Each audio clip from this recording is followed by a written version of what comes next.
రాత్రి దేవుడు కూడా మీతోనే మాట్లాడుతున్నాడు.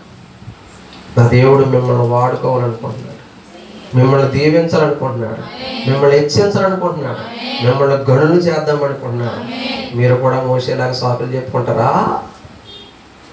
అయ్యా మరి మాకు అంత జ్ఞానం లేదయ్యా, మాకు అంత చదువు లేదయ్యా అని మోసేలాగా, అవి మాకు అంత తెలివి లేదయ్యా, మాకు అంత బలం లేదయ్యా, మాకు అంత వెసులుబాటు లేదని మోసేలాగా సాకులు చెప్తున్నావా? యాండి పిలిచిన వాడు నమ్మదగిన దేవుడు. కానీ పిలిచిన వాడు మీ పాస్టర్ గారికి ఏమైనా బలం ఉండి వాడబడుతున్నాడా? నేను పరిగెత్తేస్తాడా, గొంతులేసేస్తాడా? మంది బలం, కండ బలం, ధన బలం ఎన్ని ఎక్కువైపోయినాయి మనకి? ఏం లేదు. ఆయన కృపతో ఎన్నో పల్లెలు, ఎన్నో పట్టణాలు, ఎన్నో నగరాలు, టీవీ పరిచర్య, యూట్యూబ్ పరిచర్య, అవును కదా, ఆన్లైన్ పరిచర్యలు, అనేక చోట్ల మీటింగులు, సంఘ పరిచర్యలు, ఇవన్నీ నా బలం వల్ల జరుగుతున్నాయా? కాదు. దేవుని కృప తోడై ఉంటే చాలు, ఆయన మన పక్షాన్ని ఉంటే చాలు, ఆయనే వాడుకుంటాడు. ఆయన మిమ్మల్ని వాడుకుంటాను, మిమ్మల్ని గొప్ప చేస్తాను, మిమ్మల్ని నాయకులు చేస్తాను, యాజకులు చేస్తాను, ప్రవక్తలు చేస్తాను, ప్రవక్తలు చేస్తాను, గన్ను చేస్తానంటే అవి మాకు వద్దు బాబు, నీ పనులు చేసుకో, నా గొర్రెలు నేను మేపుకుంటాను అంటాడు. ఆయన గొర్రెలు మేపుకుంటాను, మీరేమంటున్నారా? నా చదువు నేను చదువుకుంటాను, చెప్పు, నా కొట్టి నేను అమ్ముకుంటాను, ఇంక తప్ప నేను నా ట్యాబ్తోనే చదువుకుంటాను. దేవుడి పని కన్నా గొప్ప పని ఏమి? అసలు దేవుడి పని చేయడమే మహాభాగ్యం. దేవుడు అంత తోడు మనకు తోడయ్యండి నడిపిస్తామంటే సామాన్య విషయం. దానికోసం ప్రాణమైన వదిలేచ్చండి.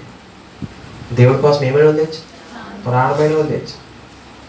యేసు ప్రభు పిలిచినప్పుడు పేతురు గారు వాళ్ళు ఏమైనా చదువున్న వాళ్ళే కాదు, చేపలు పట్టుకునే జాలర్లు, అవునా కదా? ఒకసారి ఆశ్చర్యపోతారు అనేక మంది, ఏంటి విద్యలేని పామరులకి ఎంత పాండిత్యం ఎక్కడదంటారు. చూడండి, అపోస్తుల కార్యం మాటలు చూపిస్తాను. దేవుడే ఇస్తాడు, దేవుడు వాడుకున్న దేవుడే జ్ఞానం ఇస్తాడు, వాడుకున్న దేవుడే చెప్పాలి బలం ఇస్తాడు, అన్నీ ఇస్తాడు. చూడండి 4వ అధ్యాయము 13వ వచనం చదవండి. అపోస్తుల కార్యం గ్రంథం 4వ అధ్యాయం 13వ వచనం.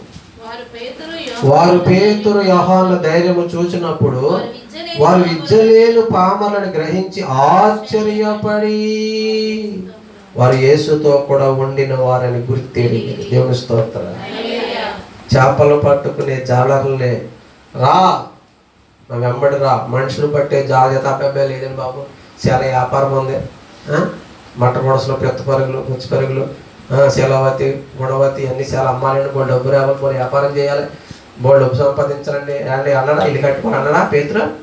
వెంటనే వలలు విడిచి, పడవలు విడిచి యేసుని వెంబడించాడు. పేతురు గొప్పడయ్యాడు, పడైపోయాడు. ఎంతకాలం చేపలు పట్టి గొప్ప రోజులు. నిజంగా పేతురు గారి దేవుడి మాటకు లోబడి రాకుండా ఉంటే పేతురు పేరు మన బైబిల్లో చూసేవాడుమో కాదు, ఆయన గురించి మనం చెప్పుకునేవాడుమో కాదు. అన్ని అద్భుతాలు పేతురు చేయగలరా? చేపలు పట్టుకుంటే అన్ని అద్భుతాలు చేయగలరా? యేసును వెంబడించాడు కాబట్టి పేతురు చేత ఎన్ని అద్భుతాలండి, ఎన్ని ఆశ్చర్యకార్యాలు. పేతురు వెళుతుంటే నీడ పడితే చాలు అనేక మంది రోగులు ఏమైపోయేవారు? స్వస్థపడిపోయేవారు. మరి పేతురికి అండి చదువు ఉందా?